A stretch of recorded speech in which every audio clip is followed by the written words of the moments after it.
Garrett Drake hadn't laughed in 3 years. Not once. Not at a joke. Not at a deal gone right. Not at the look on a man's face when he realized he'd lost everything at Garrett's table. The boss of the Drake family didn't laugh. He calculated. He commanded. He collected. 36 years old, jawline cut from granite, eyes the color of cold slate, the kind of man who wore a three-piece suit to a horse barn and made the horses look underdressed. He ran an empire that stretched from Manhattan to the Kentucky bluegrass casinos, real estate, and a thoroughbred farm worth more than some countries' GDP. Blackstone Downs, 800 acres of the finest horseflesh money could buy, and every single animal on that property existed for one reason: to make Garrett Drake richer and more untouchable than he already was. So when a 7-year-old girl in a patched dress and bare feet stepped out from behind a stable door, looked him dead in the eye, those gray-green eyes, strange, familiar, almost like looking into a mirror he didn't remember owning, and said, with the absolute certainty that only a child or a madwoman could carry, "That horse will win." Garrett Drake laughed. He laughed because she wasn't pointing at one of his $1 million champions. She was pointing at the one horse he'd just ordered killed a black stallion, blind in one eye, scarred from abuse, too broken for anyone to ride, too dangerous for anyone to touch. A horse the entire farm had given up on. A horse that, in 3 short weeks, would win the most important race in the Drake family's history and cost their rivals everything. But the horse wasn't the thing that'd haunt Garrett Drake long after the dust settled. It was those eyes, the girl's gray-green eyes, and a question he wasn't ready to ask. If you're new here, hit that subscribe button and turn on notifications. You don't want to miss how this one ends. Drop a like if you've ever been surprised by someone everyone else underestimated, and share this with a friend who needs a story tonight. Now let's rewind to the beginning of the 3 weeks that led to that laugh to the morning Garrett Drake returned to Blackstone Downs for the first time in years, with a death list in one hand and a $1 billion bet in the other. On the morning that started the 3-week journey to that laughter, Garrett Drake drove the black Bentley through the iron gates of Blackstone Downs at 6 o'clock in the morning. The farm sat on the southern edge of Lexington, Kentucky, where green pastures stretched all the way to the horizon and the smell of hay mingled with saddle leather was the first thing to touch the nose of anyone who stepped through the gate. 800 acres of land, 14 stables built of oak and steel, a private racetrack 1.5 miles long with surveillance cameras watching from every angle, and a VIP room stocked with privately aged whiskey and leather chairs tailored for each guest. On paper, Blackstone Downs was a first-class, legitimate racehorse farm in the heart of Kentucky's bluegrass country. Taxes paid in full, audits clean. Newspapers wrote admiring pieces every racing season. But beneath that lawful coat of paint, Blackstone Downs was the Drake family's largest money laundering machine, where hundreds of millions of dollars from casinos, from shipping routes along the East Coast, from deals no one dared mention in daylight, were turned into prize money, horse sale proceeds, and tournament sponsorships, clean as spring water. Garrett stepped out of the car, wearing a charcoal 3-piece suit, his polished leather shoes reflecting the early morning sun. He walked down the stable corridor, and everything around him changed with each step he took. Employees lowered their heads. No one looked him straight in the eye unless they were asked to. A horsehand who had been whistling stopped dead in the middle of a note when he saw Garrett's shadow outside the stall door. A manager speaking on the phone hung up before he could even offer a greeting. That was how Garrett Drake passed through a room, by the silence he left behind. His grandfather hadn't built this place that way. Grant Hollister, the man who laid the first brick of Blackstone Downs nearly 40 years earlier, had been a different man entirely.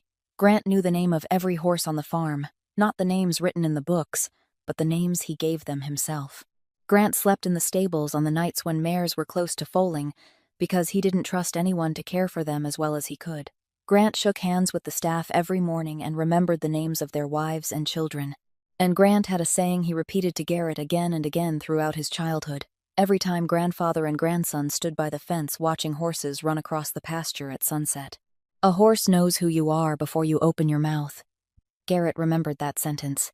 He remembered his grandfather's voice when he said it, remembered the rough hand resting on his shoulder, remembered the smell of tobacco and hay on the old flannel jacket. Grant Hollister had died 10 years earlier from a heart attack at midnight, right there in the room behind stable number 7. They found him lying on the wooden floor, his hand still gripping the towel he had used to wipe the muzzle of the old horse he loved most. Garrett inherited the farm, inherited the empire, inherited the racetrack and the $1,000,000 horses. But his grandfather's saying was something he remembered without understanding, like a letter written in a language he had long since forgotten. And now, at a point 3 weeks before everything changed, Garrett Drake was standing on his grandfather's farm for one reason only: Conrad Bellamy. Bellamy was 55 years old, his hair as silver as real silver, his smile warm as a hearth, and his eyes cold as an ice cellar. He was the boss of the Bellamy family, the lifelong rival empire of the Drakes for 2 generations. 2 weeks earlier, at a private party in a penthouse in Philadelphia, where the most powerful men on the East Coast sat drinking and deciding the fate of cities they had never set foot in, Bellamy had stood in the middle of the room, raised his glass toward Garrett, and said in a voice loud enough for everyone to hear that he wanted to place a wager, a horse race, 7 against 7. The Bellamy farm would choose 5 horses, Garrett would choose 7. Whoever lost would surrender control of the 3 largest shipping routes along the East Coast, worth $200 million a year. Bellamy said it as though he were suggesting a game of poker after dinner. But everyone in the room understood this wasn't gambling. It was a declaration of war, only the kind of war where blood flowed as money, instead of spilling onto the streets. Garrett accepted without blinking. And now, he needed 7 perfect horses. He had 6. Right beside the eastern boundary of Blackstone Downs, less than 30 steps from the farm's rotting wooden fence, stood a 2-story red brick building that time had covered with a thin layer of moss along the windowsills and the porch roof. St. Anne's Home for Children, an orphanage run by the local Catholic Church for more than 50 years, was where the motherless and fatherless children of Lexington were raised on meals served on time, evening prayers, and the love of women in black habits who had given their entire lives to God and to the souls left behind. The person who ran St. Anne's was Sister Agnes, 68 years old, her back as straight as a ruler, her dark brown eyes missing nothing that happened within the 4 walls of the home. She had been here 35 years. She had watched hundreds of children grow up and leave, some finding families, some finding their own way, some never finding anything at all. But among all the children she had ever cared for, none had been like Willa Jean. Willa was 7 years old, with tangled brown hair that was often caught in her collar, knees always marked with bruises from climbing trees or falling in the backyard, and strange gray-green eyes unlike any Sister Agnes had ever seen in another child at the home.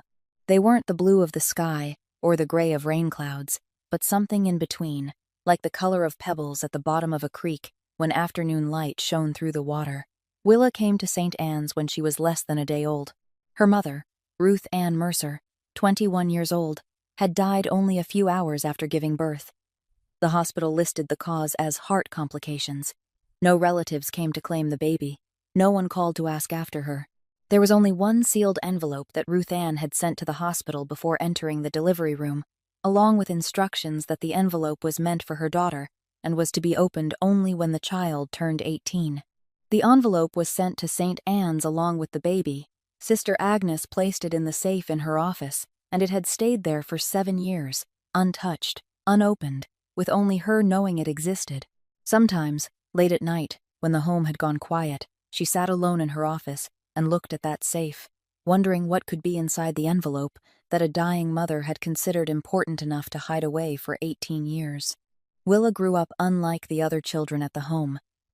She didn't speak much, not because she was shy, but because she seemed unable to find anyone worth talking to. The other children played ball, played with dolls, played tag in the yard.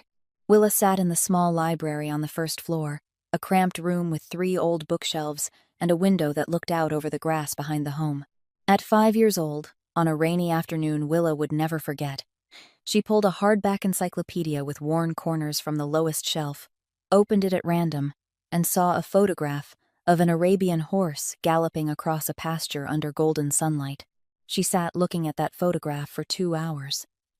Sister Agnes found Willa asleep over the book near dusk, her finger still resting on the picture of the horse, her cheek pressed against the yellowed page.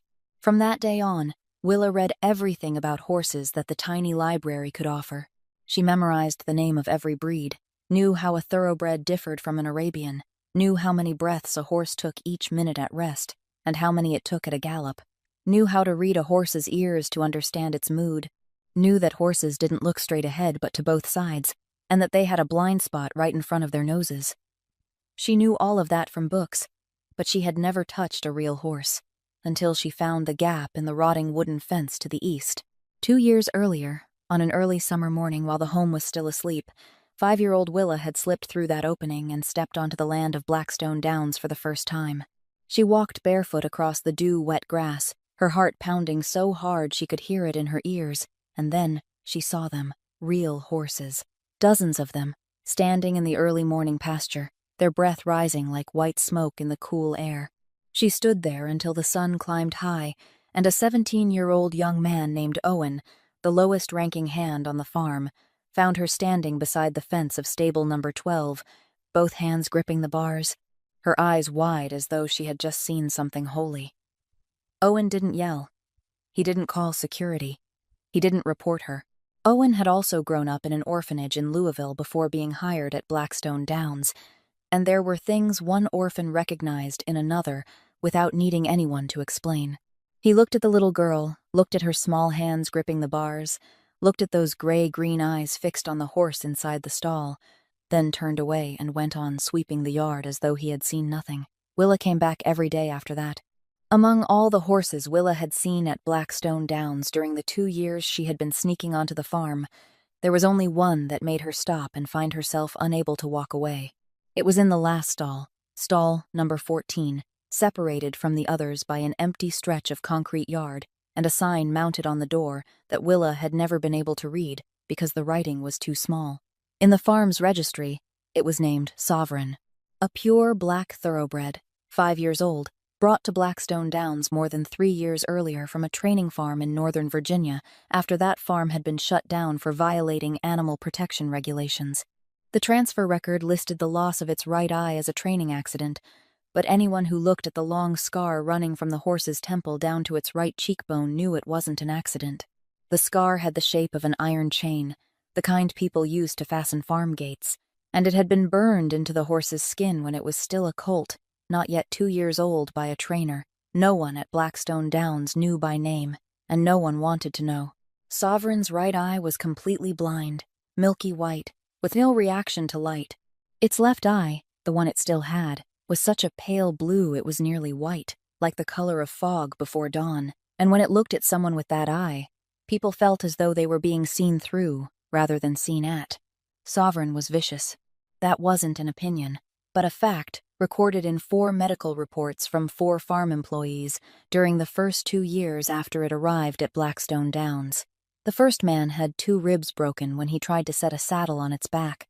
The second was bitten in the shoulder so deeply he needed 14 stitches.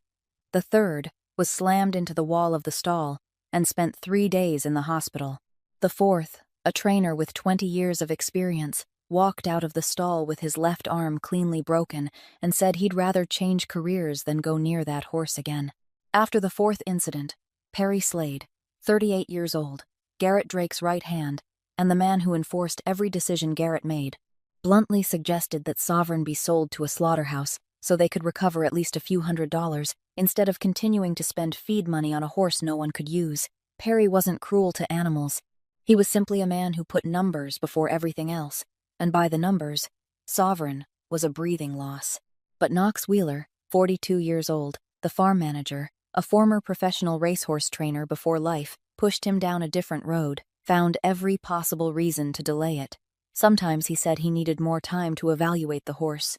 Sometimes he said the slaughter market was down. Sometimes he simply stayed silent and ignored Perry when the subject came up again. Knox couldn't explain why he wanted to keep Sovereign. Maybe it was because he saw something in that horse that he recognized in himself, something that had been broken but refused to disappear. Willa met Sovereign for the first time on the 3rd morning after she had begun sneaking onto the farm. She walked down the stable corridor, stopping at each stall, looking inside with wide eyes, until she reached stall number 14. Sovereign stood in the farthest corner, its back turned toward the door, its blind eye facing out. She didn't go in.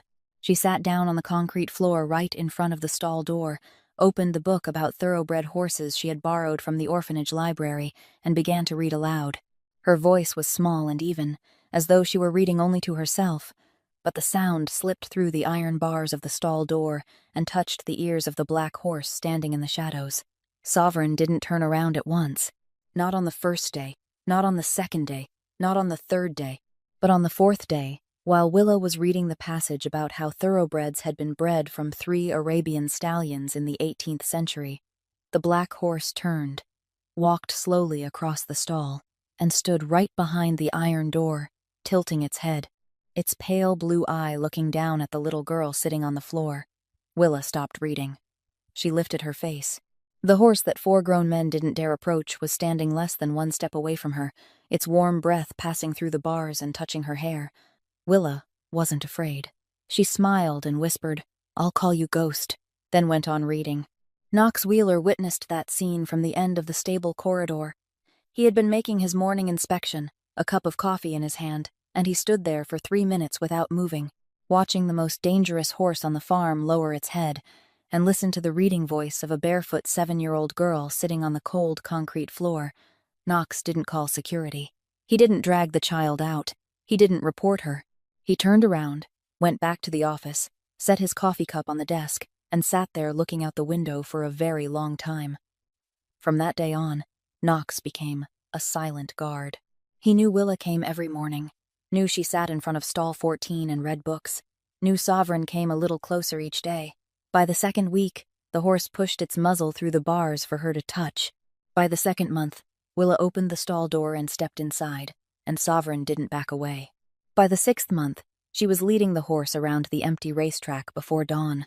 2 small shadows moving through the fog, a child and a blind horse, neither one needing anyone to lead the way because both of them seemed to know where they were going. And on one autumn morning, more than a year after that first meeting, Knox stood behind the corner of the stable and watched Willa Jean, 6 years old, climb onto Sovereign's back without a saddle or reins, her 2 hands gripping its black mane, while the horse walked slowly along the fence as though it were carrying on its back the most precious thing ever entrusted to it. Knox Wheeler had trained racehorses for 20 years. He had seen million-dollar horses on the greatest racetracks in America, but he had never seen anything like what he was seeing that morning. Only 2 people in the world knew that the orphan girl from St. Anne's could ride the horse all of Blackstone Downs had given up on: Knox Wheeler and Owen. Both of them kept silent, for different reasons, but with the same result. That secret existed quietly for 2 years, until 3 weeks before Garrett Drake walked into the farm with a death list, and the horse in stall number 14 was right there on the last line. While Willa Jean sat reading books to a blind horse in stall number 14 at Blackstone Downs, more than 1,000 kilometers to the north, Garrett Drake was sitting at the head of a 4-meter-long oak table in his penthouse, on the 43rd floor of a midtown Manhattan building he owned under the name of a shell company registered in Delaware. 7 men sat around the table. No one spoke. Garrett hadn't allowed it. He was reading a file about 20 pages thick, turning each page slowly, his face without expression, while the 7 most powerful men in his organization sat still as schoolboys waiting for their teacher to grade their papers. That was how Garrett Drake ran things. Not with shouting, not with threats, not with the displays of violence that second-rate bosses often use to prove their position. Garrett ruled with silence, with the empty space between the moment he stopped speaking and the moment he began again, with the way he looked at a man long enough to make that man wonder what he had done wrong. 14 years in power had taught him that a powerful man's silence was more frightening than any threat, because a threat told people what would happen, while silence didn't. 14 years. Garrett Drake had been sitting in that chair for 14 years, ever since he was 22, ever since the day he woke up in his rented apartment in Brooklyn and received the call telling him that his father, Marcus Drake, had died in solitary confinement at a federal prison in Lewisburg, Pennsylvania. Marcus Drake had been arrested by the FBI 3 years earlier, when Garrett was 19, in a raid at 4 o'clock in the morning on the very penthouse where Garrett was sitting now. Garrett remembered that morning. He remembered the sound of the door being battered open, remembered the flashlights shining in his face, remembered his father stepping out of the bedroom with both hands raised and a face so calm that Garrett thought he had known this day would come. Marcus Drake didn't resist. He looked at Garrett only once before they led him away, and in that look there was no fear, no regret, only a command that didn't need to be spoken aloud. Hold on to everything. 3 years later, Marcus was dead. The official cause listed as a heart attack, but no one in their world believed that, and no one dared ask. Garrett was 22, inheriting an empire that was shaking apart. Marcus's 3 lieutenants, each of them at least 20 years older than Garrett, each of them believing he deserved to sit at the head of the table more than a boy who hadn't finished college. Within 1 month, all 3 vanished from the organization. No one knew exactly what had happened. No bodies, no cases, no news. Only 3 names that suddenly stopped appearing in the places they had once appeared, and a heavy silence settling into the space they left behind. After that month, no one in the organization questioned Garrett Drake's leadership again. For the past 14 years, Garrett hadn't married. He had no children. No lover lasted longer than 3 months. He considered that strategy, not loneliness, because in the world he lived in, loved ones were weaknesses, family was leverage, and love was something an enemy used to break you. Perry Slade once told a subordinate, in one of the rare moments when he had drunk enough to tell the truth, "Garrett Drake has no weaknesses. That's the most frightening thing about him, and it's also the saddest." Perry Slade, 38 years old, Garrett's right hand, the only person in the world Garrett almost trusted. Perry was the son of Walter Slade, the Drake family's butler for 30 years, the man who opened the door for the FBI on the morning Marcus was arrested because he had no other choice, and who cried while doing it. Garrett and Perry had grown up together in this very house, played together, fought together, shared the secrets of adolescence that neither boy ever told the adults. But between them there had always been a line no one had drawn, and both of them could see. Garrett was the boss's son. Perry was the butler's son. Garrett sat at the head of the table. Perry stood behind him. Garrett gave orders. Perry carried them out. They were close in the way 2 men could be close when one held the power of life and death and the other knew it.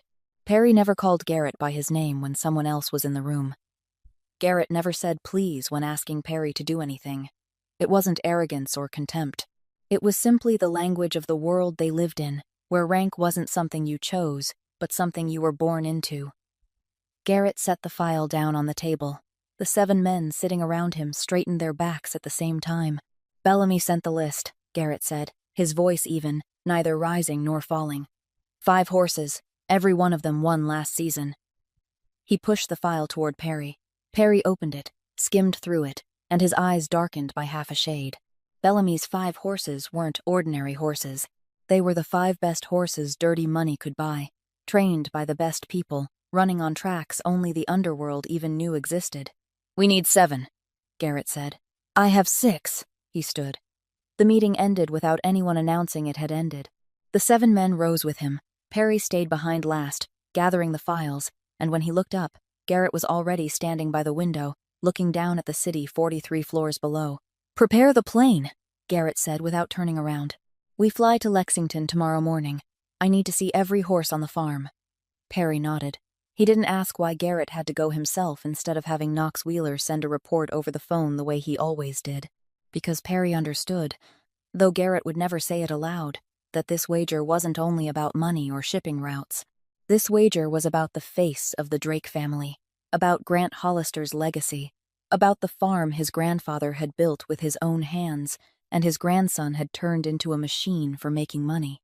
And Garrett Drake, the man with no weaknesses, was about to fly to Lexington to find the 7th horse, without knowing that the 7th horse was in stall number 14, blind in one eye, and that the only thing in the world capable of taming it was a barefoot 7-year-old girl he didn't even know existed.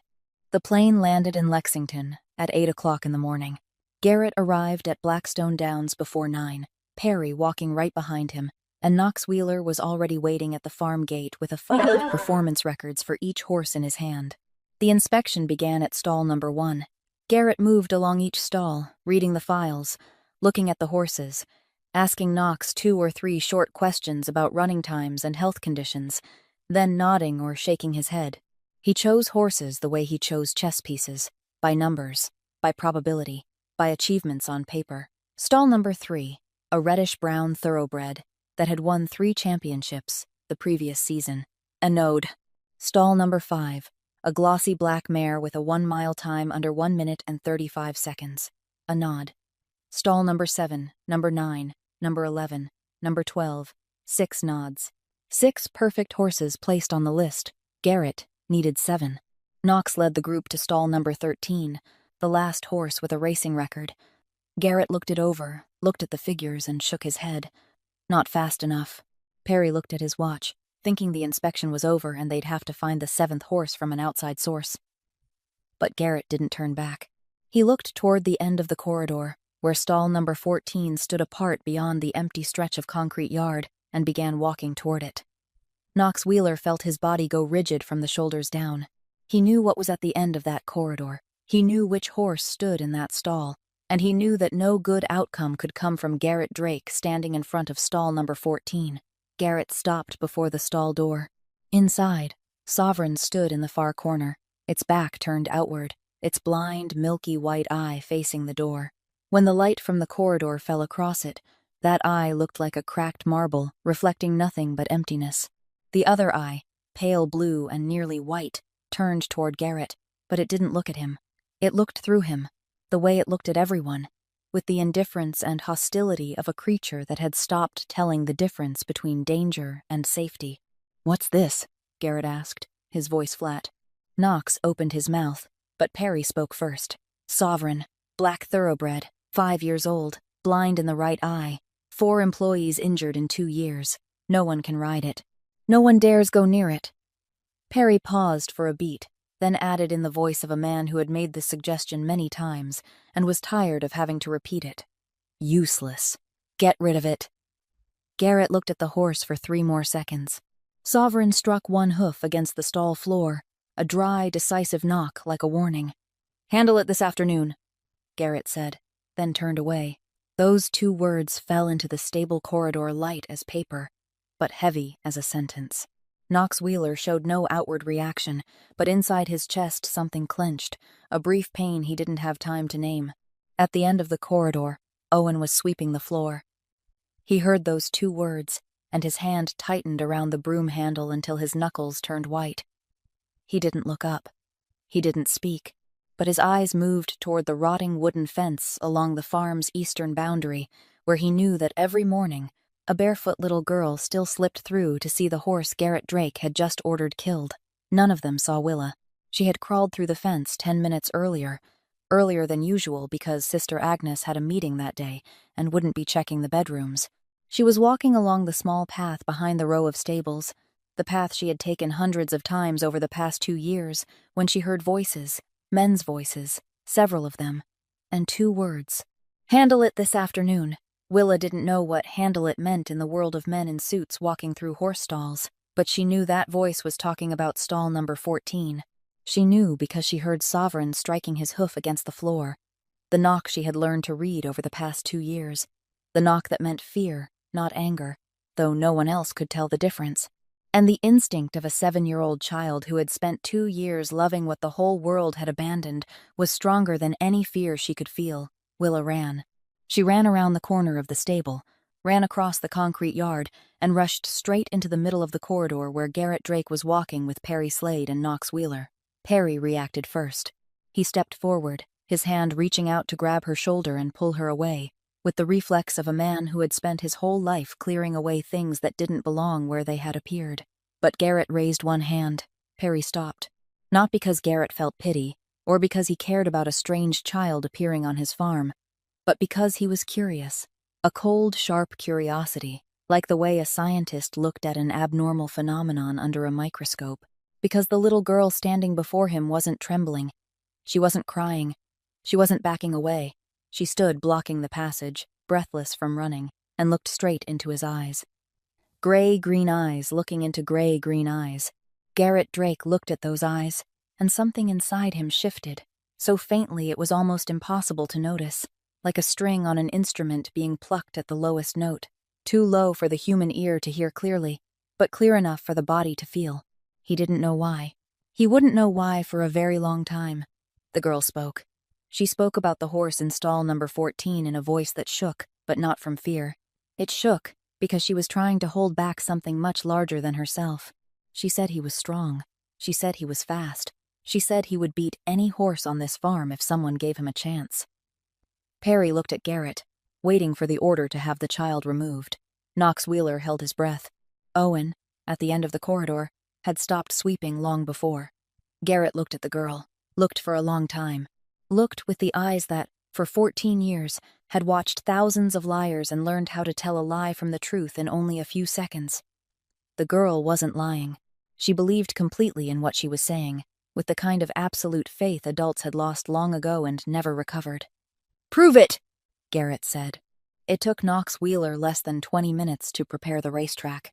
He didn't ask Garrett what he intended to do, didn't ask who the little girl was, didn't ask why the boss of the Drake family was standing in the middle of a stable listening to a 7-year-old child instead of ordering her thrown out. Knox only did what he knew how to do. He called the farm's lead jockey to prepare Ironclad, the reddish-brown thoroughbred in stall number 3, the horse Garrett had chosen first during that morning's inspection. Champion for 3 consecutive seasons, the pride of Blackstone Downs and the fastest horse Drake family money had ever bought. Ironclad stepped onto the track in a carbon racing saddle worth $12,000, the jockey dressed in proper gear, helmet, goggles, everything perfect from head to toe. Sovereign stepped onto the track with nothing. No saddle, no reins, no jockey, only a tangled black mane, a milky white blind eye turned toward the side where no one was standing, and the remaining pale blue eye sweeping over the track as though it were reading the ground with a sense human beings had no name for. Perry Slade stood beside Garrett in the viewing area, his arms folded across his chest, his face held neutral, but the corner of his mouth had already begun to curve by 0.5 millimeter, enough for Knox to see from 30 meters away that Perry was waiting to laugh. 3 farmhands stood by the fence looking in, all of them wearing the same expression, polite confusion mixed with pity. A blind horse without a saddle against a 3-season champion. That wasn't a race. It was a joke, and everyone knew it except the 2 living beings standing at the starting line. Willa wasn't standing at the starting line. She walked along the track all the way to the far end, where the finish line was marked in white paint across the packed clay, and stood there. Before she left, she had placed both hands on Sovereign's neck, standing on tiptoe because the horse was nearly 3 times her height, and whispered into its ear. No one heard what she said. Knox stood closest, about 5 meters away, and he only saw the girl's lips move, saw Sovereign's ear tilt toward her, saw the fiercest horse on the farm lower its head slightly so her voice could come closer, then saw it go completely still, all 4 legs planted firmly on the track, the muscles along both sides of its ribs no longer twitching, its breathing slowing, as though whatever the girl had just said had put out some fire inside it that no one had been able to extinguish for 3 years. Then Willa walked toward the finish line. She didn't run. She walked, barefoot on the packed clay track, and with every step she took farther away, Sovereign turned its head after her, its pale blue eye clinging to her small figure as though clinging to the only thing in the world it didn't want to lose. The starting horn sounded. Ironclad shot off the line like a bullet. The jockey bent low against the horse's neck, all 4 legs striking the ground in the perfect rhythm forged by thousands of hours of training. Sovereign stood still for 1 second, 2 seconds. Perry drew in a breath, ready to laugh. Then, Sovereign ran. The one-eyed blind horse, without saddle or jockey, burst from the starting line, not because of the horn, not because of habit, not because of anything any trainer could explain. It ran because at the end of the track, 1.5 miles away, a little girl was standing. Sovereign ran on instinct. It ran on what books called muscle memory, on 3 Sunday mornings when Willa had led it walking around this track before dawn, on the memory of hooves striking clay at every curve, on the smell of grass to the right and oak fencewood to the left, on the invisible map a blind horse drew by counting each step over familiar ground. It didn't see Ironclad ahead. It didn't need to see. It only ran toward the end of the track, toward the sound its ears were searching for between the wind and the pounding of hooves, toward the little girl standing at the finish line. Ironclad crossed first. 4 horse lengths. The distance was clear, with no need for argument. Sovereign lost. Perry laughed. Not loudly, only a breath escaping through his nose with the slow nod of a man who had just been proven right about something he had known from the beginning. The three farmhands turned away. The story was over. The blind horse had lost to the champion. The order of the world hadn't changed, but Garrett Drake didn't laugh. Garrett Drake was looking at the stopwatch in his left hand. He had pressed the button when the horn sounded, and pressed it again when Sovereign crossed the finish line. He looked at the number on the watch face, and his expression changed. Not much, just enough for Perry to notice and stop laughing. Sovereign, the one-eyed blind horse, with no saddle, no jockey, no formal training, and a 2-second delayed start, had just run 1.5 miles, only 3 seconds slower than Ironclad. Ironclad had a professional jockey weighing 54 kilograms. Ironclad had a carbon racing saddle designed to reduce wind resistance. Ironclad had a nutrition regimen worth $20,000 a month, and one of the top training teams in America. Sovereign had a 7-year-old girl standing at the end of the track. Garrett turned to Knox. With a jockey, a saddle, and proper training, how fast can it run? Knox Wheeler answered, in the voice of a man trying to keep it from shaking. I don't know. But in 20 years of training horses, I've never seen one run like that with no one on its back. Garrett looked toward the far end of the track. Willa was hugging Sovereign's neck, her face pressed into the black mane, and the horse lowered its head, its muzzle touching the girl's shoulder, standing still as a stone statue in the morning sun. Garrett said, his voice no longer flat, but carrying a sharp edge Perry had only ever heard, when he made a decision that couldn't be challenged. 3 weeks. Train it. Put it on the race list. Perry snapped his head toward him. You can't be serious. A blind horse racing Bellamy's horses? The whole world will laugh in our faces. Laugh in your face. Garrett looked at Perry. The look lasted exactly 2 seconds, but that was enough for Perry to feel the temperature in the stable corridor drop several degrees. The whole world won't laugh when it wins. Perry said nothing more, not because he agreed, but because he had lived beside Garrett Drake long enough to know there were moments when arguing wasn't an option. Garrett left the track. He walked toward the parking lot, crossing the concrete yard, passing the white fence, passing through the smell of hay and the sound of horses neighing in the distance. And just before he opened the car door, he looked back toward the far end of the track. Willa was still there. She was sitting on the ground beside Sovereign, one hand resting on the horse's neck, her eyes lifted to the sky, her mouth curved in a faint smile as though she had just told Ghost a secret. Garrett felt a sharp ache in his chest, quick and piercing as a needle, in a place where he didn't think he could still feel anything at all. Not a heart pain, not muscle pain. Pain somewhere deeper, older, in a region that 14 years of power and loneliness had buried beneath so many layers of concrete that he had thought it had died long ago. He got into the car and closed the door. He didn't look back a second time. Not yet. The 3 weeks began the next morning. Knox Wheeler woke at 4:30, made coffee in the farm office, put on the training clothes he hadn't touched in 15 years, and went out to the track while the sky was still black. He didn't know whether the girl would come. He hoped she would, but he wasn't sure, because the promise of a 7-year-old child was the most fragile thing in the world, and also the most sacred if it was kept. Willa arrived before Knox did.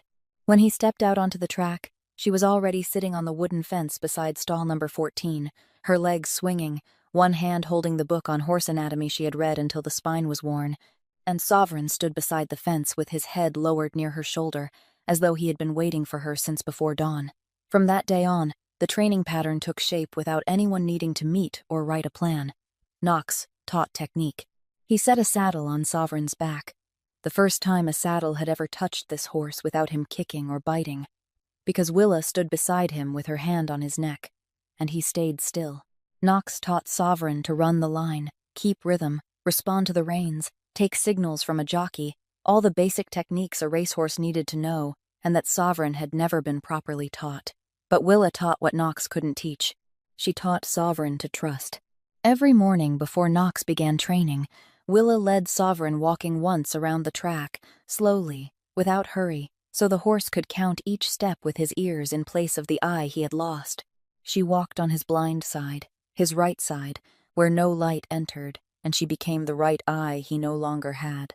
She talked to him as they walked, her voice small and steady, unbroken, not because the words mattered, but because the voice did, the constant presence of a familiar sound on the side where the world had gone dark, and Sovereign listened.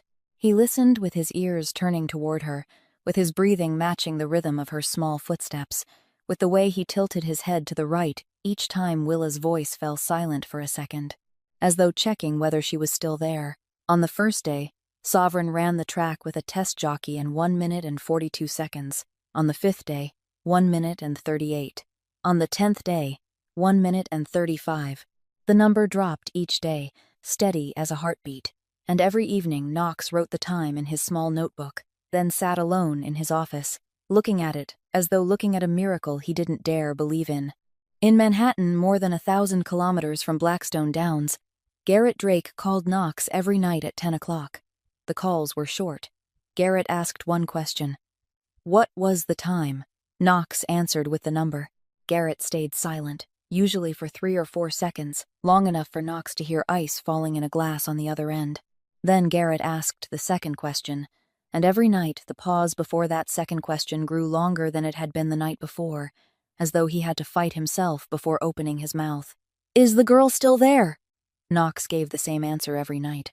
Every morning, before me. Garrett said nothing more. The call ended.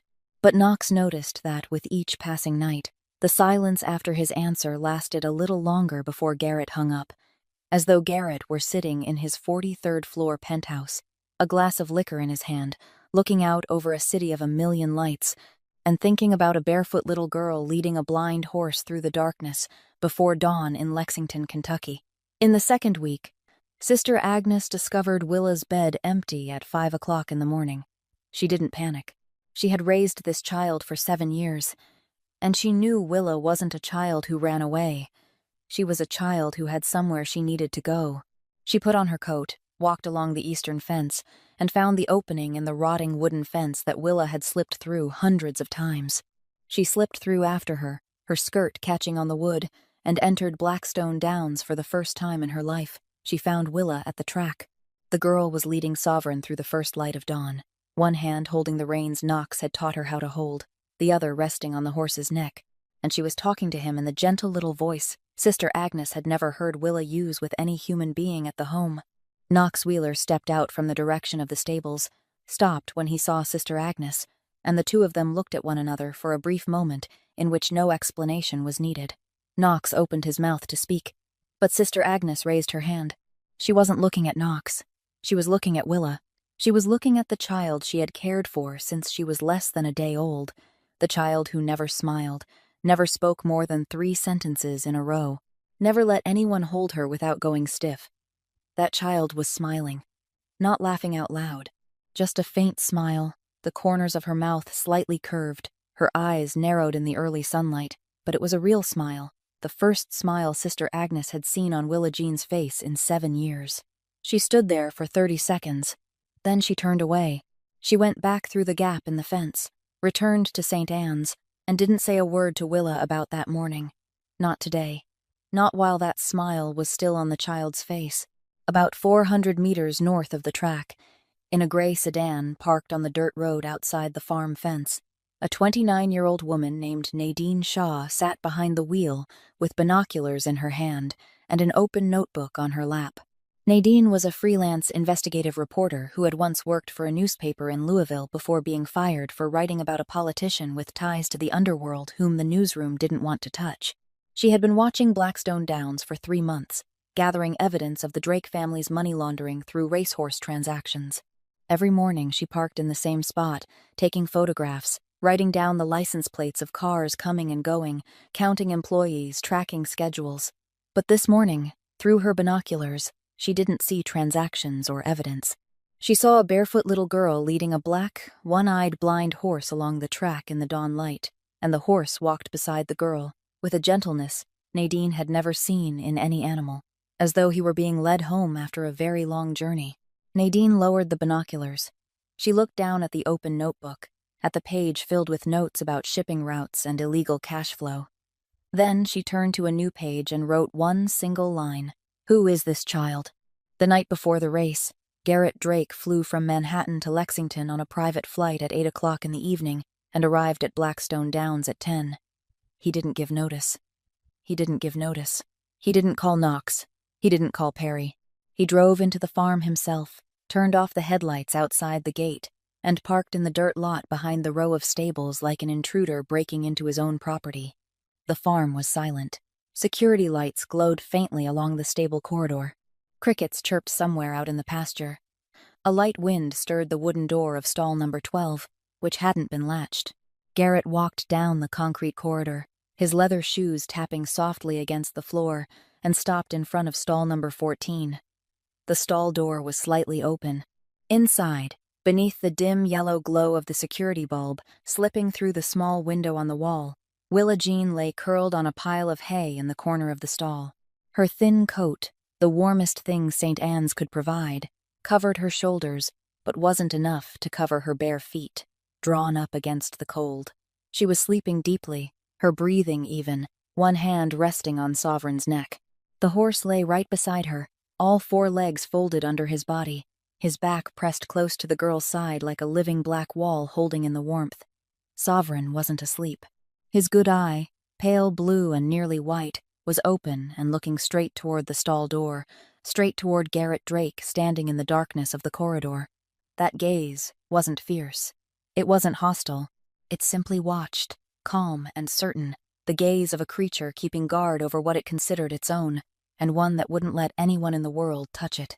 Garrett stood there, and an old memory came rushing back, uninvited, unannounced, so strong he had to place one hand on the stall doorframe to steady himself. His grandfather, Grant. 40 years earlier, on the night before the first race the farm ever entered, Grant Hollister hadn't slept in the house. He took a wool blanket out to the stable, lay down beside the first racehorse he had bought with bank loan money at an interest rate his wife said would send the whole family to the poorhouse, and slept there until morning. Garrett's mother told that story only once, on the last Christmas before she died of cancer, and she told it with a soft laugh, saying that her father-in-law believed if the horse slept well, it would run well, and the only way for the horse to sleep well was for someone to lie beside it. Garrett had been 14 then. He listened and said nothing. Now, 22 years later, he stood looking at a 7-year-old girl lying in his grandfather's stable, beside a horse that both he and Knox Wheeler had agreed to kill. And for the first time in his life, he understood why Grant Hollister had slept in the stable that night. Not because the horse needed the man, because the man needed the horse. Soft footsteps sounded behind him. Knox Wheeler came to stand beside Garrett, his shoulder nearly touching Garrett's, his eyes turned in the same direction. He didn't ask when Garrett had arrived, didn't ask why, didn't offer a greeting. The 2 men stood in the darkness of the stable corridor, looking at the sleeping girl beside the blind horse, and the silence between them wasn't the kind that needed to be filled. Knox spoke, his voice so low Garrett had to tilt his head to hear it. She's never known fear, not because she's brave, because no one's taught her that she should be afraid. Garrett didn't answer. He looked at Willa curled on the hay, her bare feet trembling slightly in the chill of an October Kentucky night, the thin coat slipping from her shoulders. He took off the cashmere coat he was wearing, charcoal gray, custom-tailored in a shop on Madison Avenue, worth as much as 6 months of food for all of St. Anne's. He stepped quietly into the stall, so quietly that even Sovereign only turned his ear without lifting his head, and laid the coat over the girl, drawing it gently across her small shoulders and down to her knees. Willa didn't wake. She only took one deeper breath and curled into the warm cashmere, one hand still resting on Sovereign's neck. Garrett straightened. He looked down at the little girl for 3 more seconds, then turned away, stepped out of the stall, and walked down the corridor toward the parking lot. Knox watched him go, and just before Garrett disappeared beyond the corner of the stable, he did something Knox Wheeler had never seen him do in all the years he had worked for the Drake family. He looked back. Only once. A quick turn of the head over his left shoulder, his eyes finding the image of the girl in the stall again, as though he needed to confirm that what he had just seen was real and not a memory or a dream. Then he left. Knox remained alone in the dark corridor, holding a cup of coffee that had gone cold without him noticing, and he looked into stall number 14, where a little girl slept beneath the cashmere coat of the most powerful Mafia boss on America's East Coast, beside the blind horse the whole world had abandoned. And he thought about the saying of Grant Hollister's that he had once heard Garrett mention during a call long ago. A horse knows who you are before you open your mouth. Knox looked at Sovereign. The horse's eye was still open, still watching, still guarding, still keeping her safe. Maybe it wasn't only horses. The next morning, Blackstone Downs turned into another world. The iron gates opened at 6 o'clock, and cars began pouring in. Not ordinary cars, but a procession of black Escalades, armored Mercedes, and Bentleys with dark-tinted windows, each one carrying one or two men whose names never appeared in any newspaper, but who decided the flow of money and power in every major city along America's East Coast. 200 invited guests. No tickets. No advertising. No sign outside the gate. Invitations had been passed by word of mouth through encrypted calls and private dinners in rooms without windows. This wasn't a sporting event. This was a court, and the racetrack was the throne. The VIP area had been set up on the western side of the track, with a white fabric canopy to block the sun, leather chairs, oak tables, whiskey and bourbon arranged on silver trays. Everything refined and expensive, in exactly the right measure to remind every guest that they were standing on Drake family territory. Security men in black suits stood 15 meters apart along the fence, communication devices in their ears, their eyes sweeping constantly.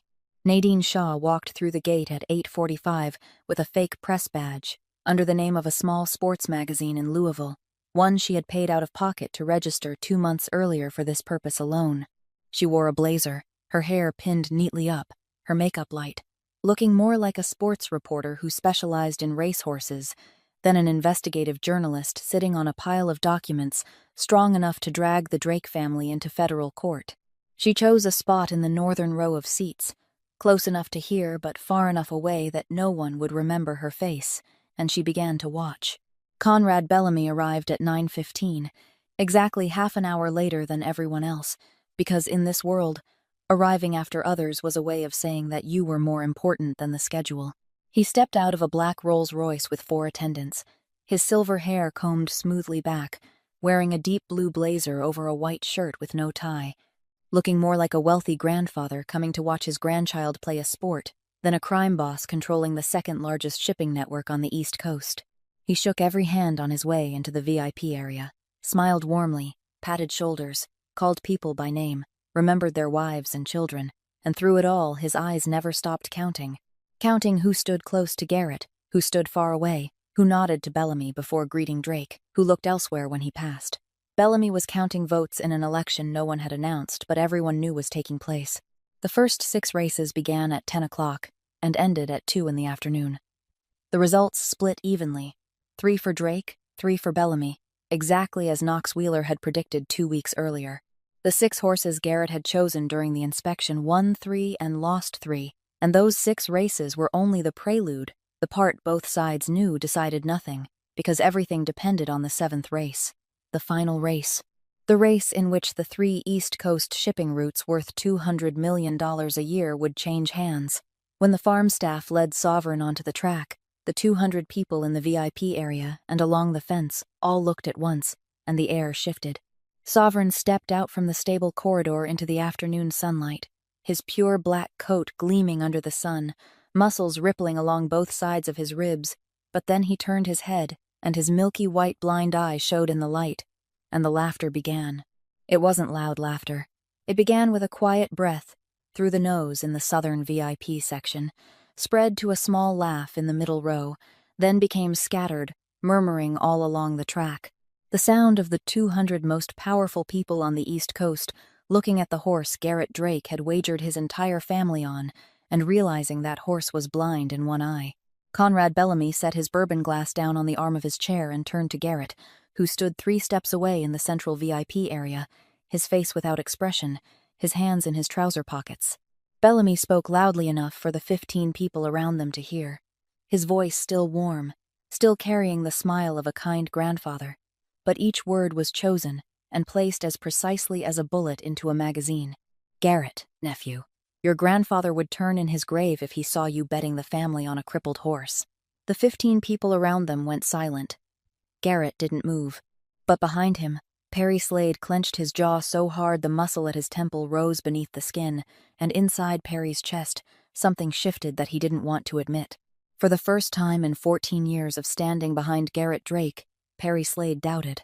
Not great doubt, not betrayal, only a small crack, thin as a hair, in the foundation of loyalty he had built his whole life.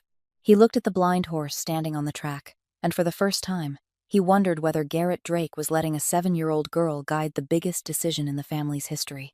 At the eastern gate of the track, 2 security men in black suits were blocking a barefoot little girl in a patched dress who wasn't on any list. Willa stood before the 2 men, both of them 3 times her height, not crying, not begging, just standing there looking past their shoulders toward the track where Sovereign waited, and she said she needed to go in. One security guard pressed his radio and reported it. The message passed through 2 men and then reached Knox Wheeler. Knox told Perry. Perry told Garrett. Garrett didn't look at Perry when he answered. He was looking at the track, looking at Sovereign standing in the afternoon sun with his blind eye turned toward the eastern gate, as though he knew who was there. Let the girl in. 3 words. Perry passed them on. The guard stepped aside, and Willa Jean, 7 years old, barefoot, in a patched dress, with tangled hair, walked through the security gate of the largest underground race on America's East Coast, walked past 200 Mafia bosses and their men, walked past the VIP area with its leather chairs and bourbon and men who could buy whole cities, and went straight to the blind horse standing at the starting line. 200 people watched her. No one laughed anymore, not because they understood, but because there was something in the way she walked, her back straight, her eyes looking only ahead, not glancing at anyone, not afraid of anyone, that made laughter die in their throats before it could take shape. Nadine Shaw, in the northern row of seats, lowered her pen. She didn't write. She watched the little girl walk past the VIP area, and she realized, with the instinct of a reporter who had been chasing this story for 3 months, that the real story wasn't about dirty money or shipping routes. The real story had just walked barefoot in front of her across the packed clay track. Willa walked straight to Sovereign without looking at anyone else on the track. She stopped in front of the horse, stood still for 1 second, then lifted her right hand and touched the long scar running from his temple down to his right cheekbone, the iron chain scar that someone had marked into his skin when he was still a colt too young to know how cruel the world could be. Her fingers were so small they covered only part of the scar, but she kept her hand there, warm and steady, and Sovereign lowered his head so her fingers could press more deeply against the skin that had hardened after years of healing the wrong way. She stood on tiptoe, leaned toward the horse's right ear, the ear on the side of the blind eye, and whispered. Knox Wheeler stood 4 meters away, checking the reins one last time, and he heard her, not because she spoke loudly, but because the 200 people on the track had gone so silent he could hear the hay breaking under his own boots. We don't need 2 eyes to see the finish line, do we, Ghost? We just gotta know what we're running toward. Sovereign stood still, completely still. No hoof striking, no twitching, no turning of the head. He stood like a stone statue, his ears tilted toward the girl, and if a horse could nod, he was nodding. Knox mounted the saddle. 15 years since the last time he had sat in a racing saddle. 15 years since he had left the professional track for reasons he told no one and no one asked about, and now he was sitting on the back of the horse he had almost agreed to send to the slaughterhouse 4 weeks earlier. Garrett stood in the VIP area, watching Knox settle into the saddle, and he asked, not in the voice of a crime boss giving an order, but in the voice of a man who truly wanted to know, "Why do you want to ride?" Knox looked down at Willa standing beside him, her hand still resting on Sovereign's neck, then looked back at Garrett. "Because she believes, and I want to know what that feels like again." Garrett didn't answer. He gave one slight nod, then turned back toward the VIP area. On the other side of the track, Bellamy's horse was ready at the starting line. Nightfall, a dark gray thoroughbred, winner of 11 out of 12 races the previous season, 3-time champion of the Underworld's unofficial circuit, the horse Bellamy called the most perfect investment I've ever signed a check for. Nightfall's jockey was a professional rider, brought in from Ireland, light as a feather, quick as instinct, and he had ridden Nightfall long enough for the 2 living beings to move as one. Sovereign and Knox lined up beside them. The contrast made several people in the VIP area turn their faces away out of embarrassment for Garrett. Nightfall was glossy, with a professional jockey and a top racing saddle. Sovereign had a tangled mane, a scar down his face, a milky white blind eye, and a 42-year-old farm manager who hadn't sat in a racing saddle for 15 years. Willa left the starting line and walked along the track toward the finish, just as she had done during the internal race 3 weeks earlier, just as she had done every morning when she led Sovereign through his dawn runs. She stood at the far end of the track, barefoot on packed clay, her arms resting at her sides, her eyes fixed straight on the starting line where Sovereign waited a mile and a half away. The starting gun fired. Nightfall launched forward as though instinct itself had been programmed into him, all 4 legs striking the ground in perfect rhythm. The jockey bent low against the horse's neck, man and horse becoming one body, a machine of flesh and bone built by millions of dollars and thousands of hours of training. Sovereign was 2 steps slower at the start, and the 200 people in the stands saw the gap open at once, 1 horse length, then 2 horse lengths, in less than the first 300 meters. Perry Slade drew in a breath. Bellamy lifted his glass. For the first half of the track, Nightfall led by a steady 2 lengths. Sovereign ran behind, his good left eye seeing the fence and pasture sweep past, his blind right eye seeing nothing but darkness, and Knox Wheeler on his back felt the horse's rhythm through his thighs and through his hands on the reins, a steady rhythm, but not yet everything he had, as though he were waiting for something he hadn't found. The turn. The Blackstone Downs track had a long curve 2/3 of the way through, bending left, and this was where every professional jockey slowed by half a beat to keep balance, where the survival instinct of both rider and horse said slow down, be careful, stay in control. Nightfall slowed. The Irish jockey drew the reins lightly. Correct technique, correct form, and Nightfall eased half a beat through the curve. Sovereign didn't slow down. Knox Wheeler felt the horse beneath him accelerate into the turn instead of easing back, and in 1/10 of a second, he had to choose between the trainer's instinct that told him to pull the reins and something else, something he had no name for, something the 7-year-old girl had taught him over the past 3 weeks by standing at the end of the track every morning, without ever shouting, without ever waving, simply standing there and believing. Knox released the reins. Sovereign flew into the curve on instinct, with no right eye to help him, with the memory of hooves on clay, with 3 weeks of running this path at dawn with the sound of a little girl at the end of the track, with something no training book had a chapter to explain. He cut the corner close to the inner fence, where any other horse would have panicked from not seeing the way. But Sovereign wasn't any other horse. Sovereign was the horse who had learned to run in darkness by trusting a voice, and that voice was standing at the end of the track. Coming out of the curve, the 2-length gap had become 1. In the final 400 meters, Sovereign ran with everything he had, not on training, not on fine breeding, not on $1,000,000 money, but on the simplest and strongest thing any living creature can carry when it runs forward. He ran toward the girl. 300 meters, 1 length, 200 meters, half a length, 100 meters. The Irish jockey struck with the whip. Nightfall stretched his neck, all 4 legs digging into the earth like a machine. Knox didn't strike. Knox didn't need to strike. Sovereign stretched his neck by his own will. The last 50 meters. The 2 horses were even, neck to neck, breath to breath, and the 200 people in the stands rose at the same time without anyone telling them to, the finish line. Sovereign crossed ahead of Nightfall by half a length. Half a length. The kind of distance you would miss if you blinked, but no one blinked. No one on the Blackstone Downs track blinked during the final 3 seconds of that race. And after Sovereign crossed the finish line, after Knox Wheeler pulled the reins to slow him and then bring him fully to a stop, after the dust settled and the sound of hooves stopped echoing, a strange thing happened. Silence. Not silence from disappointment or surprise. Silence because the 200 most powerful men on America's East Coast, men who had seen everything, done everything, and bought everything money could buy, were trying to understand what they had just witnessed.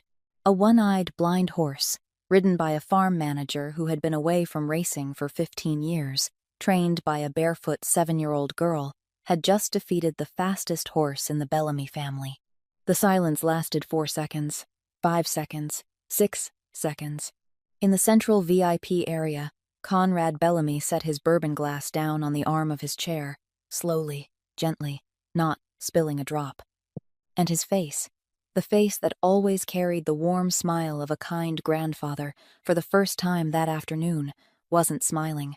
The three largest shipping routes along America's East Coast officially belonged to the Drake family. $200 million a year changed hands in the amount of time it took a blind horse to run half a length faster than Conrad Bellamy's fastest horse.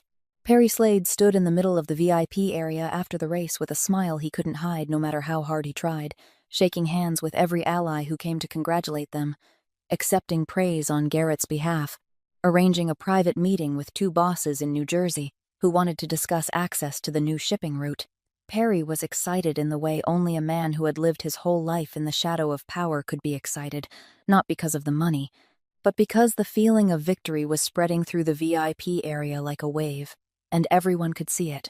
Everyone knew that the Drake family had just won, and the Bellamy family had just lost, and the order of the East Coast had just shifted. But Garrett Drake wasn't in the VIP area. He left the stands right after Sovereign crossed the finish line, walked quickly across the concrete yard between the track and the row of stables, and when Perry turned back to find him so they could discuss post-victory strategy, Garrett had vanished from the crowd as though he had never been there. Garrett was standing at stall number 14. The stall door was wide open. Inside, Willa Jean was caring for Sovereign with a fluency no one had taught her in any classroom. She removed the saddle, lifted it gently from the horse's back, then set it on the rack against the wall, her hands small but knowing exactly how to lift without pulling at the skin. She took a towel and wiped the sweat along Sovereign's neck and both sides of his ribs, wiping with the grain of the coat, not against it, the way books taught and experience confirmed.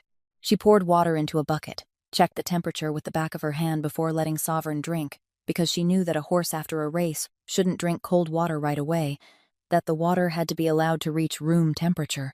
She checked his hooves, lifting each leg to look at the sole for stones or foreign objects, and Sovereign stood still for her to lift his feet without anyone holding the reins. Garrett watched it all from the stall doorway.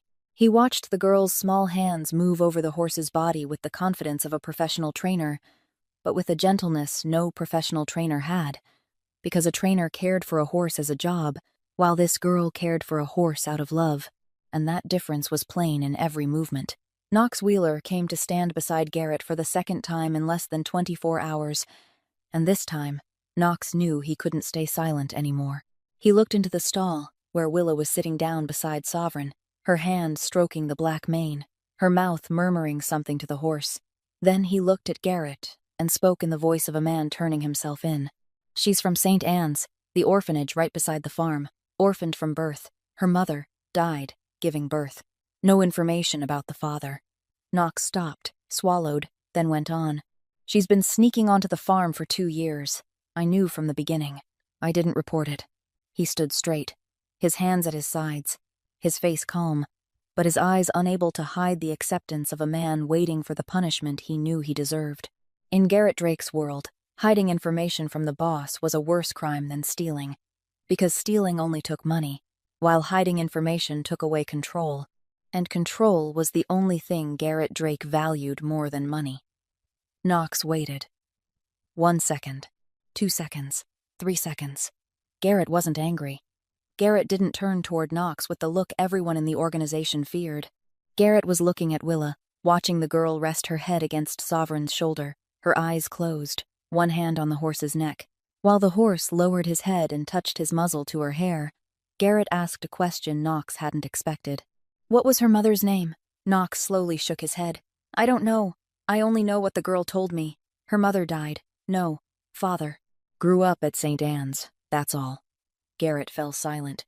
He looked into the stall for 5 more seconds, looked at the girl dozing beside the horse that had won a $200 million race only a few hours earlier. Then he turned away and walked toward the parking lot. And this time, as he crossed the concrete yard between the stable and the lot, he looked back, the second time. This look back lasted longer than the one the previous night in the stable, as though this time he didn't only want to confirm that the girl was real, but wanted to remember the image, carve it into memory, somewhere 14 years of power couldn't reach and erase. Then he got into the car. Perry was already sitting in the passenger seat, files and lists on his lap, ready to discuss post-victory strategy. Garrett didn't look at the files. He took out his phone and called a number he rarely used. Bennett Trask. 50 years old, the Drake family's private attorney, the only person outside the organization Garrett trusted, the man who had handled everything from real estate contracts to the erasing of legal traces for 14 years. "Bennett, I need you to find information." Perry glanced over. Garrett didn't look at him. "St. Anne's Orphanage, Lexington, Kentucky. A little girl named Willa Jean. I need to know who her mother was." Garrett ended the call. Perry didn't ask. But in his mind, for the first time in 14 years, a question formed that he knew better than to speak aloud. The car rolled out through the gates of Blackstone Downs, and in the rearview mirror, the farm grew smaller and smaller. But Garrett didn't look into the mirror. He looked straight ahead, at the dark road leading away from the city. And in his mind, the girl's gray-green eyes were still there, clearer than the racetrack, clearer than the number 200 million, clearer than anything he had seen in the longest day of his life. 36 hours after the race, Bennett Trask called back and said he needed more time. 48 hours later, he called again and said he had found the information, but needed to meet in person. 72 hours after the race, Bennett Trask sat across from Garrett Drake in the study of the Manhattan penthouse, a thin file placed on the table between them, and Bennett said one sentence that in 20 years of practicing law for the most dangerous men in America, he had never had to say. "You need to sit down." Garrett was standing by the window. He looked at Bennett for 3 seconds, looked at the file on the table, then sat down. Not because he obeyed anyone, but because Bennett's voice, the voice of a 50-year-old man who had witnessed enough secrets of every kind that nothing could shake him anymore, was trembling. Bennett opened the file. The girl's mother was named Ruth Ann Mercer, born in Lexington, Kentucky. Her parents died early, and she grew up with her grandmother outside Louisville. She worked part-time as a server for a high-end catering company in Louisville. Bennett stopped, looked at Garrett, then continued. 8 years ago, Ruth Ann Mercer was assigned to serve at a private birthday party in a mansion in Louisville. Your 28th birthday party, Garrett. The study went silent. The ticking of the clock on the wall sounded as clear as hammer blows. 9 months after that party, Ruth Ann was admitted to Baptist Health Louisville to give birth.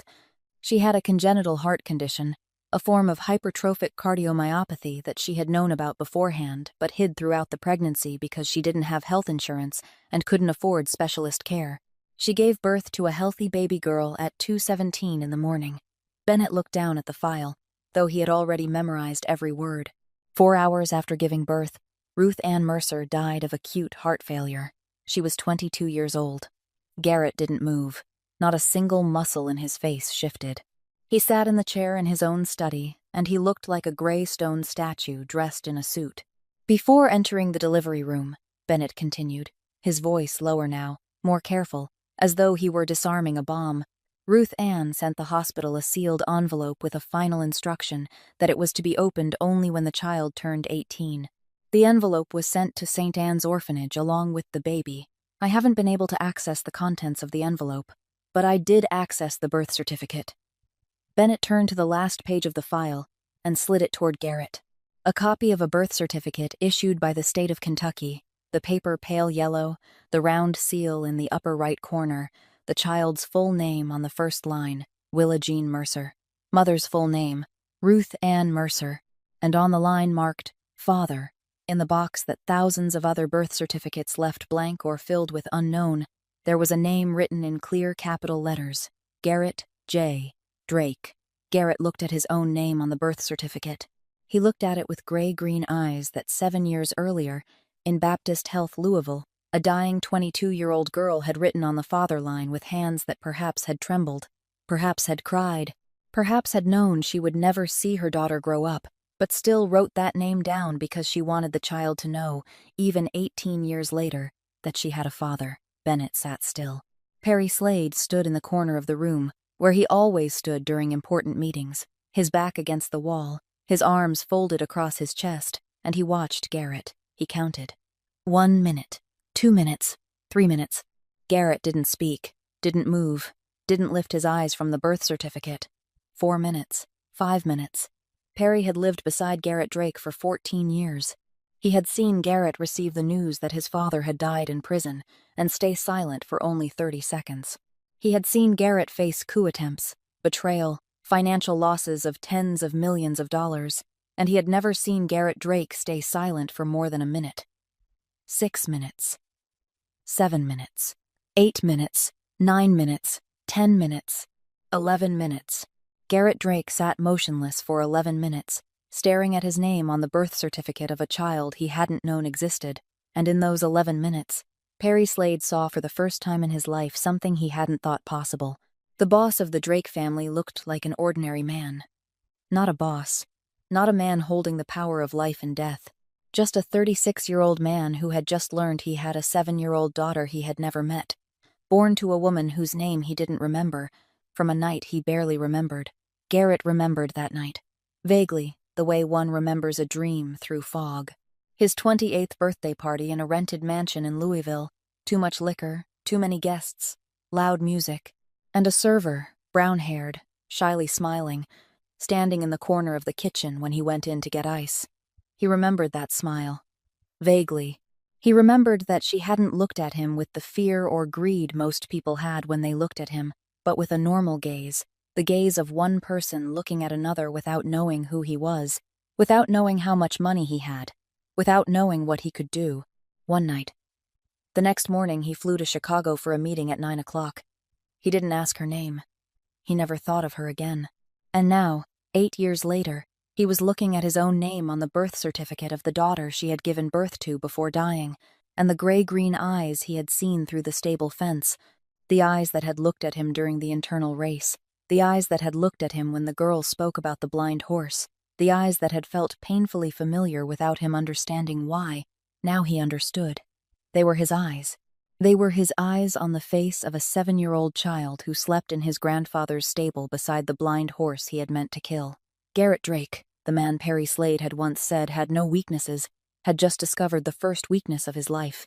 And that weakness was 7 years old, barefoot, tangled-haired, sleeping on hay, and didn't know who her father was. Garrett looked up from the birth certificate. He looked at Bennett.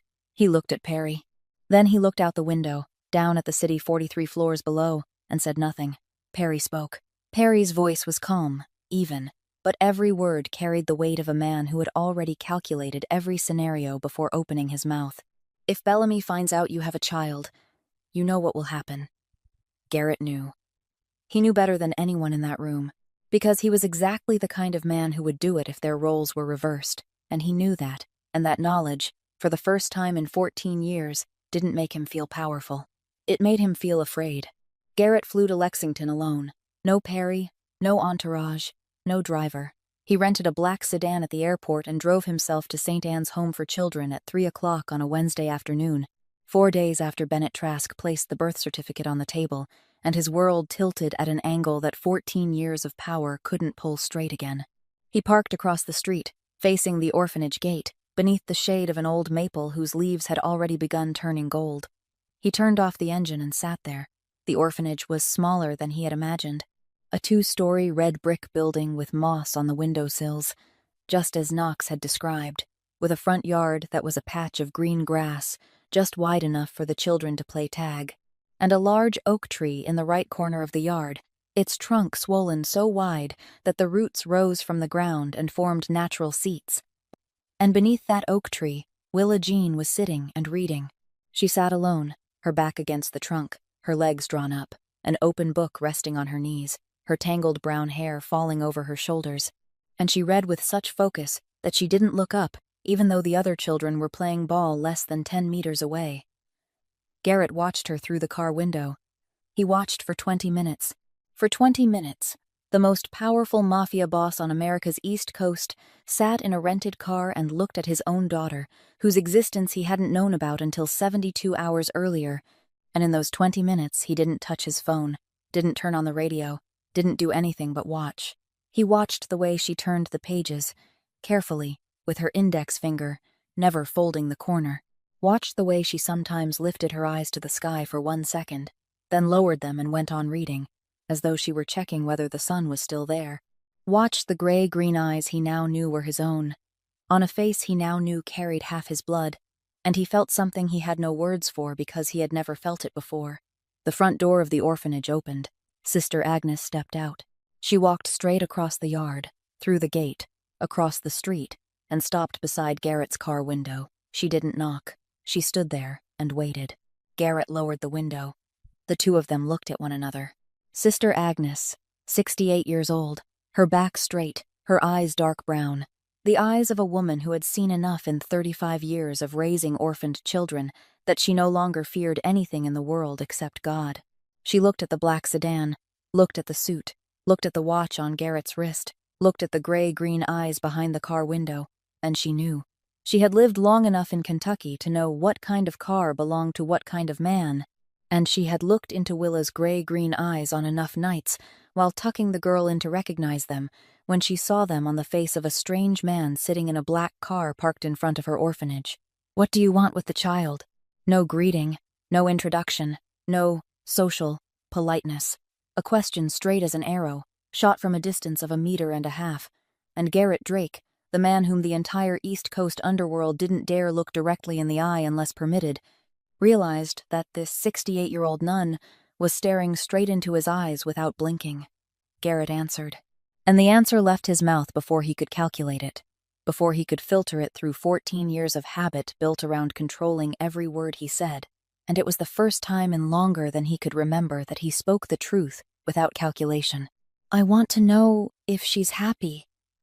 Sister Agnes looked at him for 5 more seconds. Then she said, her voice flat, neither rising nor falling. Not a question.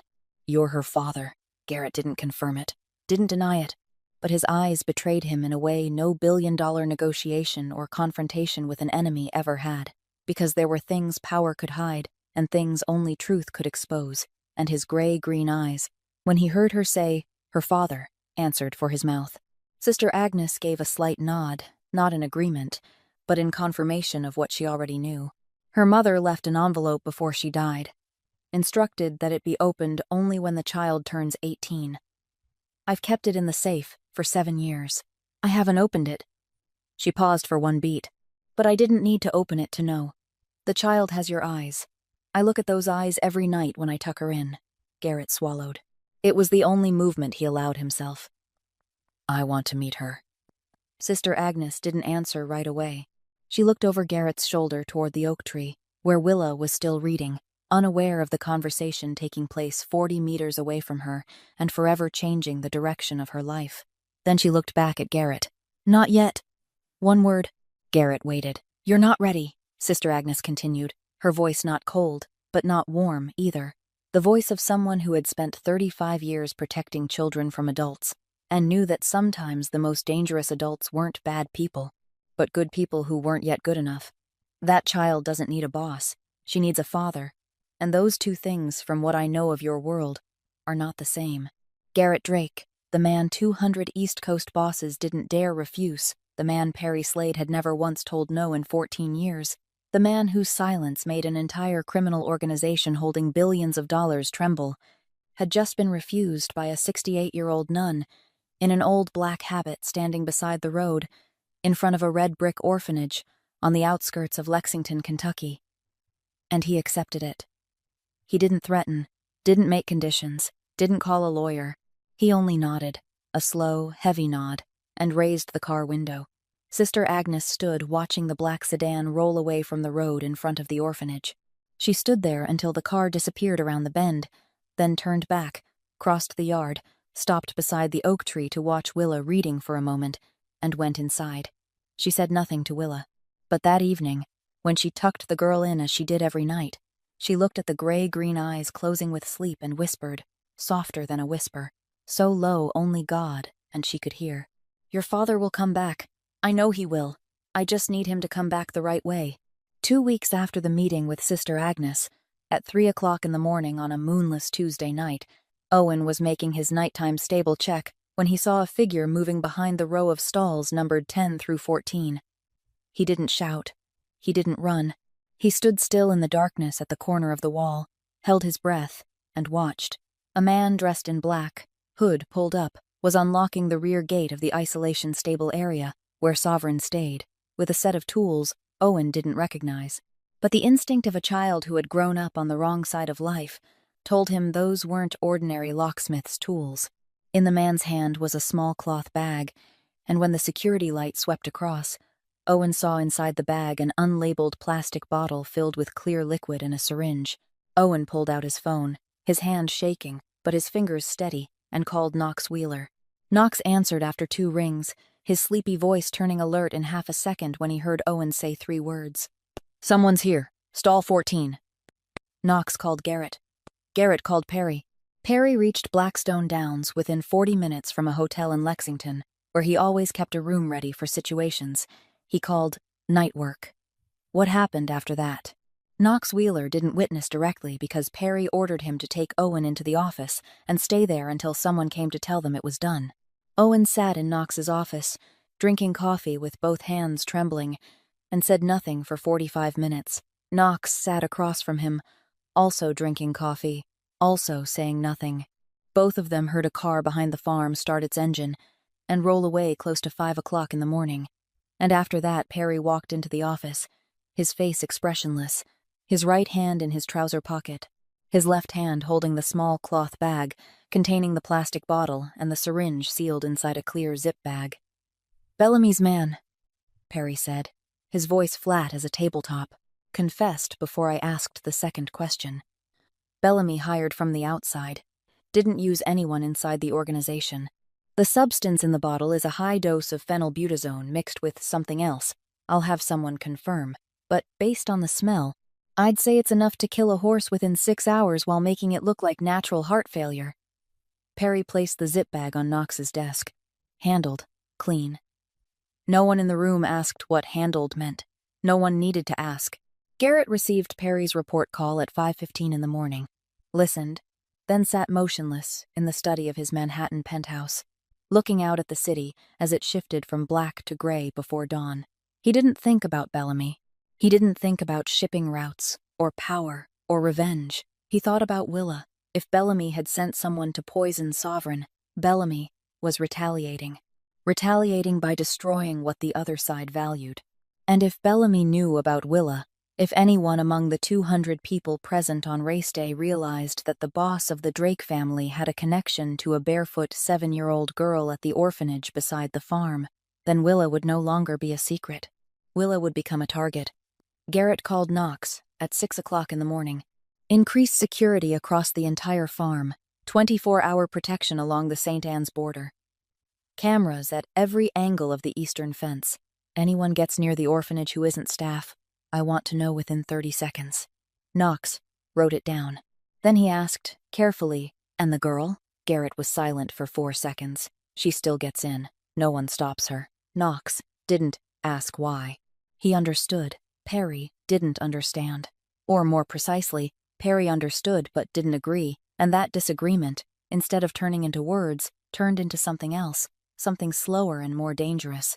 Perry began looking at Garrett differently, not with the blind loyalty he had maintained for 14 years, but with assessment, consideration, calculation, the gaze of a man measuring the distance between the boss he had followed and the boss he was now seeing in front of him.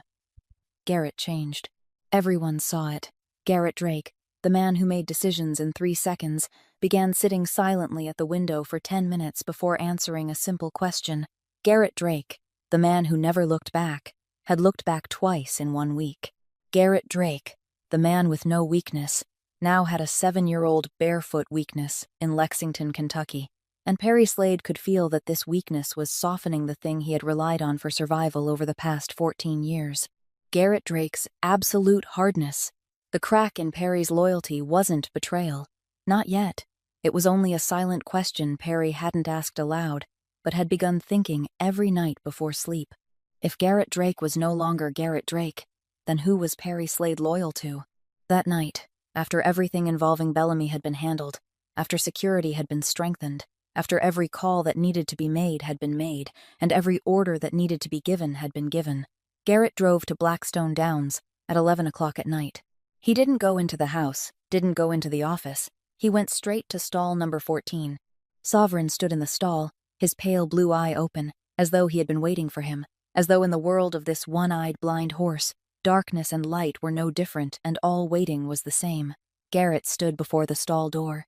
He looked at the horse looked at him. And Garrett Drake, the boss of the Drake family, The man who ran $1 billion empire through silence spoke to a horse in the darkness of stall number 14, close to midnight, in a voice no one in the world had ever heard him use, a voice with no power, no control, no calculation, only the bare truth of a man standing before something he didn't know how to face. I don't know how to be a father. No one taught me. My father died in prison when I was 22. My grandfather died before that.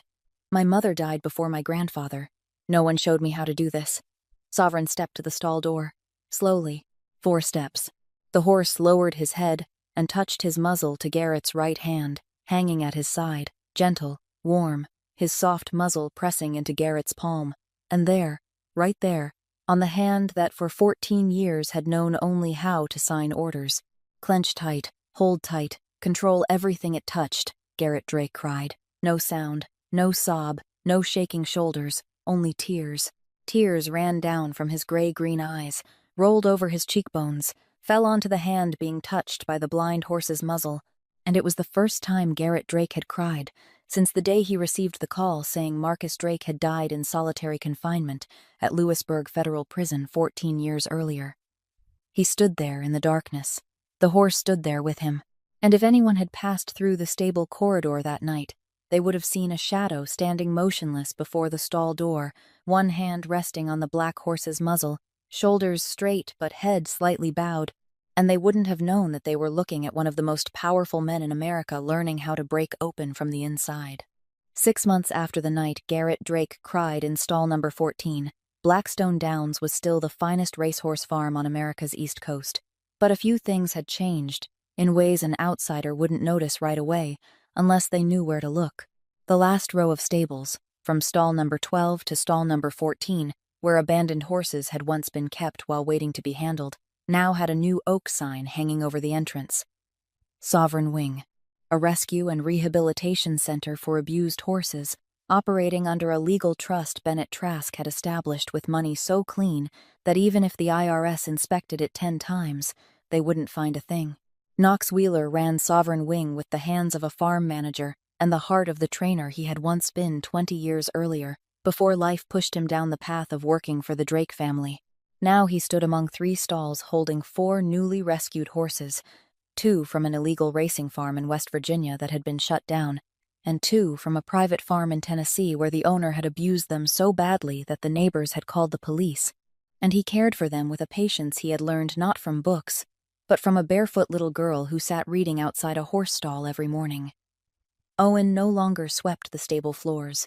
Garrett had sent him to study in the horse training program at the University of Kentucky, on a full scholarship funded by the Sovereign Wing Trust, and every weekend he drove back to the farm to help Knox with the new horses.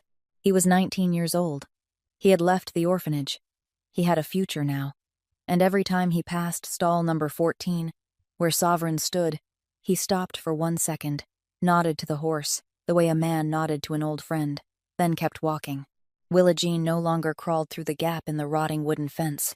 She came through the main gate of Blackstone Downs every day after school with a plastic photo ID card Knox Wheeler had made for her, hanging on a lanyard around her neck, printed with the words, Willa Jean, apprentice trainer, Sovereign Wing. She was still barefoot most of the time because she hated shoes, but now she had a pair of black rubber boots someone had left outside her bedroom door at St. Anne's one morning without a note, and she wore those boots when it rained or when the stable floor was wet. She still lived at St. Anne's. Garrett hadn't claimed her publicly. Not yet. It wasn't safe. Bellamy was still out there, silent after his defeat, and in the underworld, the silence of a loser was more dangerous than the shouting of a man who was winning. But every Saturday, a black car parked in front of St. Anne's at 8 o'clock in the morning. Garrett Drake stepped out. No suit, no leather shoes, a shirt worn untucked, farm boots, the kind his grandfather Grant had once worn, and he took Willa to Blackstone Downs for the whole day. The first time Sister Agnes saw Garrett step out of the car dressed that way, she was standing at the second-floor window, and she stopped in the middle of folding laundry, holding the shirt in the air, and looked. She looked at the man she had refused to his face during their first meeting because he had been a boss and not a father, and now she watched him open the car door for Willa, wait for the girl to climb in, fasten her seatbelt for her, and drive away, and she began to think, for the first time in 7 years, that the envelope in the safe might not need to wait until Willa turned 18. Willa called him Mr. Garrett. She didn't know the truth. To her, he was the owner of the farm who let her play with horses and took her there every Saturday. She didn't ask why. Children didn't ask why when something good happened. They only asked why when something bad happened. And Willa had asked why enough times in 7 years at the orphanage to know that answers often didn't come. But she could feel something. The way Mr. Garrett looked at her when she talked, not with the absent attention adults often gave children, but really looked as though every word she said mattered. The way he stood close, but never too close, as though he wanted to be beside her but was afraid he might break something if he came too near. The way he always looked back when he left, every time, never forgetting. One Saturday afternoon, at the end of the 6th month, Garrett and Willa stood by the white fence watching Sovereign run through the pasture. The black horse galloped freely.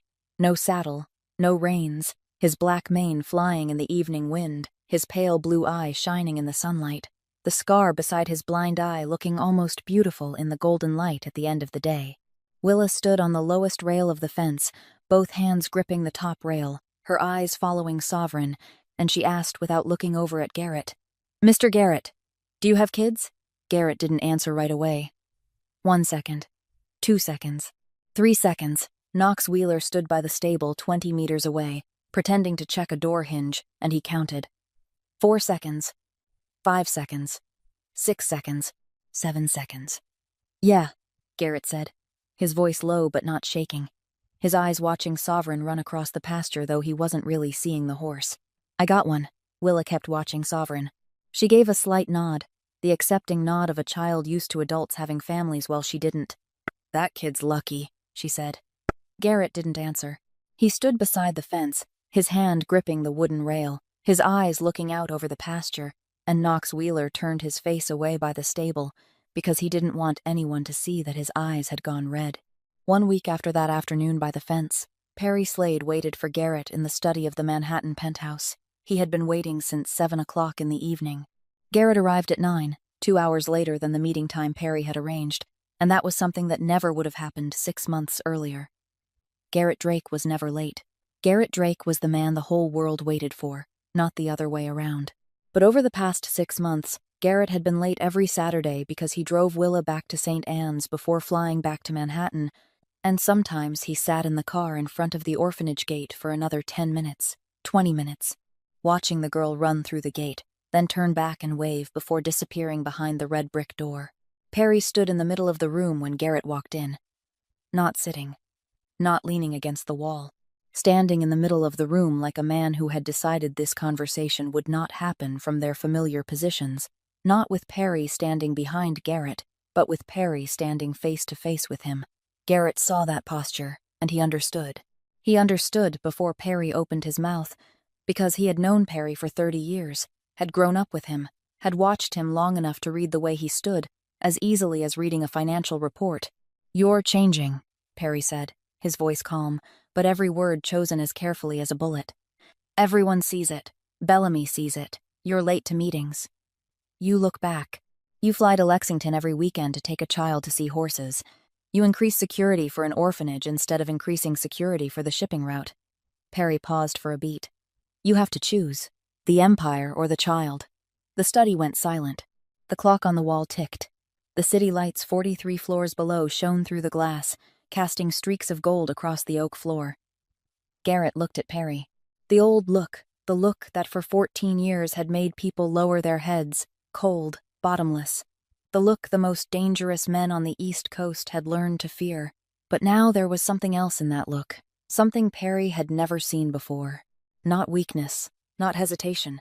The calm of a man who had already made his decision, who had seen all the choices spread before him and had chosen the one no one in their world thought he would choose. "I don't choose," Garrett said, his voice even, neither rising nor falling, the voice Perry had heard for 14 years whenever Garrett delivered a final decision that could not be argued with. "I take both." Perry stood still. 3 seconds. 5 seconds.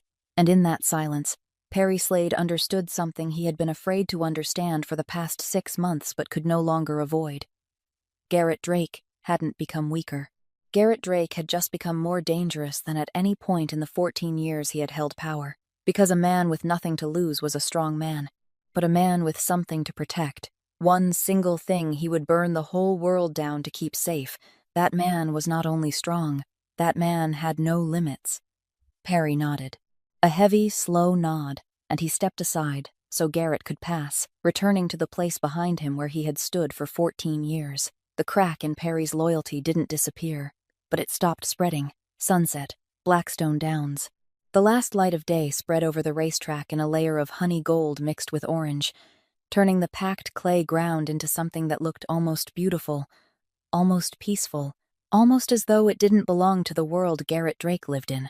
Willa led Sovereign walking along the track, slowly, at a pace the two creatures had memorized from each other after nearly 3 years. The girl walking on the horse's right side, the side of the blind eye, the side where she had become the eye that replaced it. Her voice murmuring something to him that the evening wind carried away before anyone could hear.